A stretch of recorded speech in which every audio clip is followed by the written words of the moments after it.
एक छोटे से गांव के स्कूल में उस्ताद करीम की कोमल मुस्कान शिक्षण के प्रति उनके जुनून को दर्शाती है। एक बच्चा उत्सुकता से ऊपर देखता है। उस्ताद जी, पढ़ाई से क्या होगा? उस्ताद जी जवाब देते हैं। उनके शब्द ज्ञान से गूंजते हैं। बच्चों, ज्ञान से तुम इंसान बनोगे। गांव के दिल में, गांव की चौपाल में ग्रामीणों की शिक्षा के मूल्य को खारिज करते हुए अस्वीकृति की गूंज है। पढ़ाई लिखाई से क्या होगा? जमीन पर काम करो, पैसा कमाओ। एक आदमी ताना मारता है।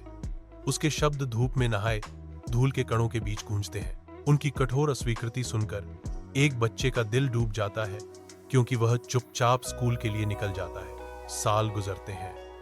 मस्जिद के बाहर उस्ताद करीम बैठे हैं, बूढ़े लेकिन गरिमापूर्ण। ग्रामीणों ने संपर्क किया।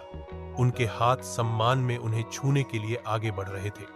उस्ताद जी, आपने हमें इंसान बनाया। आपकी इज्जत हमारी जान से भी प्यारी है।